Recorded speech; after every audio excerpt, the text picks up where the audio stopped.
back to another video. Sorry for the lack of uploads for a couple days. I finally pushed out a video, Wrestling Talk number 3. I encourage you guys to check that out. Link will be up in the card right over here.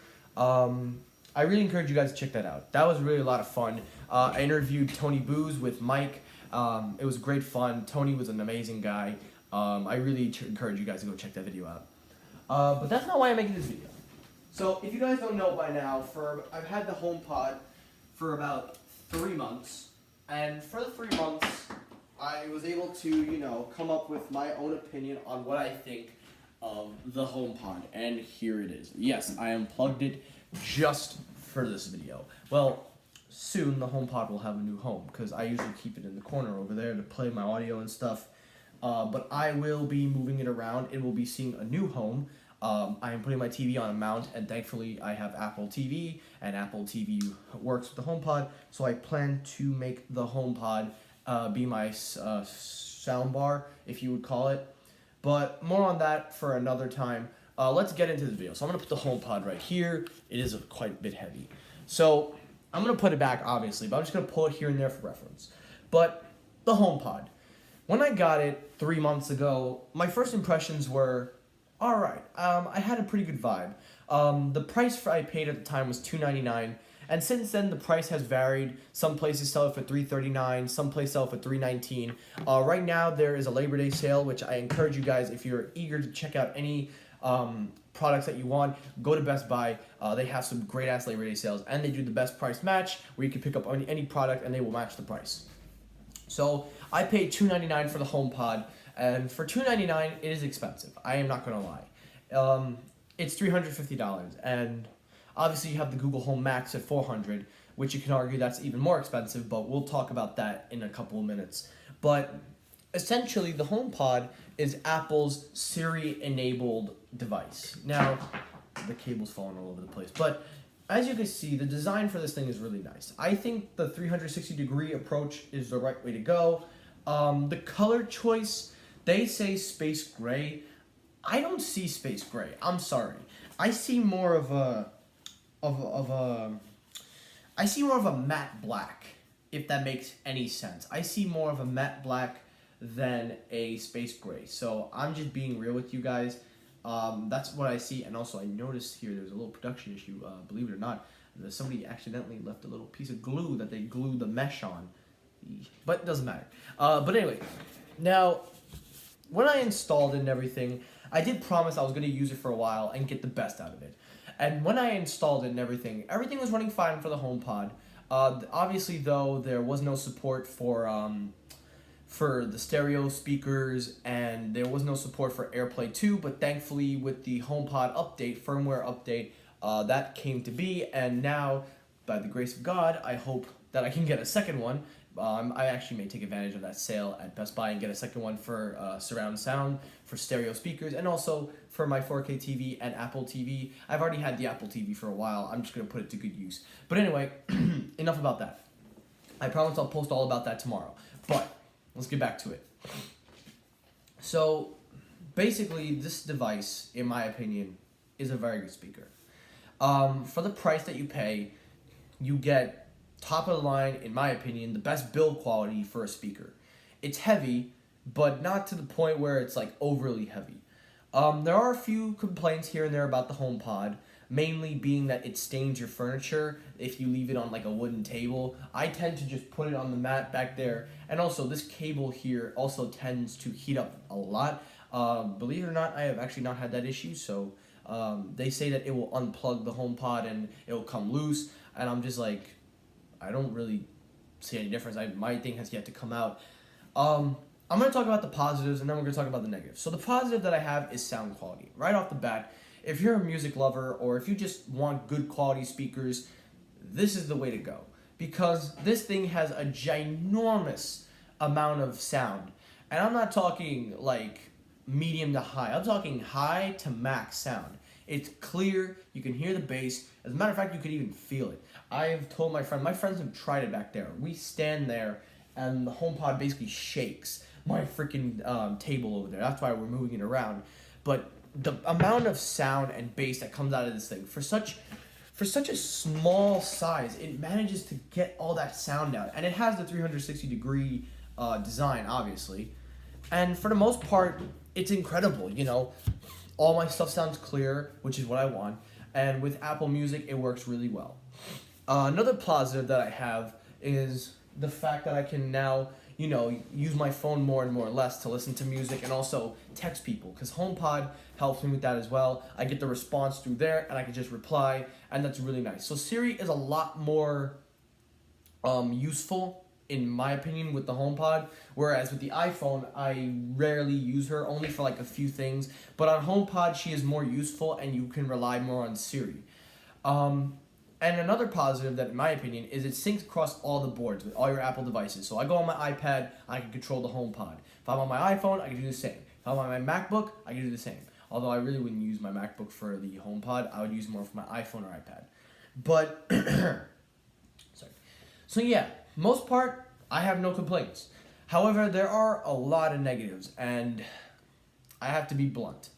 My first negative is pretty simple. The HomePod, while it has seen a big update with stereo surround, it still does not have enough features like the Google Home or Amazon Echo. Now, even with great sound, you need to have a reliable artificial intelligence, or whatever you want to call it, Siri. You need to have something reliable, and Siri is really, really behind, even with some of the changes that they've done. Now, there are some rumors saying that iOS 12 will help Siri get much more useful and much better, and it will make a few tweaks that actually make a big impact. So I'm looking forward to seeing what these tweaks and what they are. But as of right now, and as of using it for the 3 months, my main complaint is you can't make calls on it.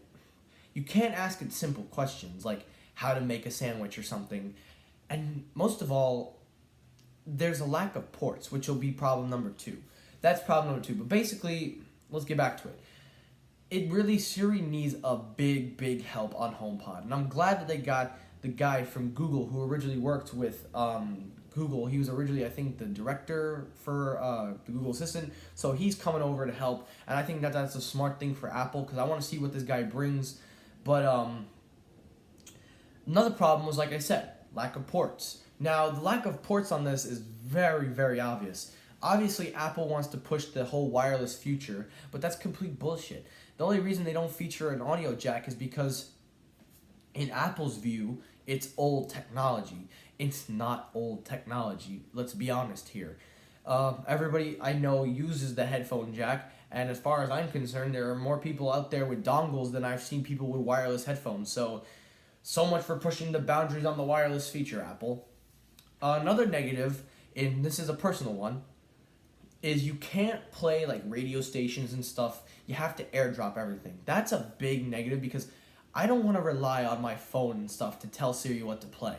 I don't want to airdrop everything, which is really weird because, you know, they have an app that you basically update the HomePod. Why not just make an app for the HomePod and then load the apps in there, and then Siri will do that? Now, I'm pretty sure with Apple new Siri shortcuts, that will help with the HomePod. So if you tell Siri, play 106.7 Light FM on iHeartRadio, Siri will pop it up. Maybe it'll work on HomePod. We'll see, because Siri shortcuts has got to help a lot in terms of telling it things. So I'm looking forward to see how that comes out. But again, AirDrop seems to be the way you can play all your stuff, and that's a big negative, because the biggest negative of them all, in my opinion, is this is limited to only Apple devices. Now, I'm not saying that Apple shouldn't have did this. I think the problem is they're limiting their chances of ever making any big impact. Now, I've already made a big video about how Apple can, excuse me guys, how I think Apple can fix, you know, the HomePod, and also, you know, improve market share in the smart speaker realm, and how their small effects can have a big change. If you want to check that video out, just check it up also in the card. But the point I'm trying to say is, it shouldn't have been limited to iOS. The problem is Apple is trying to keep this in their little Apple ecosystem. And this ecosystem consists of all Apple devices that work hand in hand, and you can't use anything else. And Apple makes it really, really obvious if you try to switch over. It's going to be terrible. But with all that said, what do I personally think of the HomePod? Well, for the most part, like I said in the beginning of the video, it's a very good speaker. To me, I think for $299, sound quality, and being able to adapt it. If you're an Apple user, I can see justifying that price for $299. I'm not justifying $349. For $299, I can let it go for that. But for $350, there's too many problems. Look, I like the HomePod. I'm not being Apple biased. I'm being real with you. I use it to listen to music. And now I'll be using it as a sound bar. But the problem is there's something holding it back from being great. And that thing being held back is Apple not wanting to let it be Bluetooth enabled. It doesn't, again, I could go into detail about this, but I already made a video. The point I'm trying to say is, if this had more expansion, if this device was allowed to be used for other devices, like, for example, you can use, like I said, you could press the HomePod and you could automatically enable Bluetooth connection. Not for iOS as well, but for Android. So you go into Bluetooth, put your Wi-Fi in, create an app. The point I'm trying to say is there was so much potential for HomePod to be more than just an Apple device. It could have gone over to any way you wanted. But unfortunately, Apple has limited to Apple fans and Apple users only. And I feel that that's going to kill it in the big time. Because if you look at the sales and you look at the margins, the HomePod only takes up such a small portion versus Google and Amazon. If Apple had just, made it... I mean, okay, if you want to keep it at $350, keep it at $350.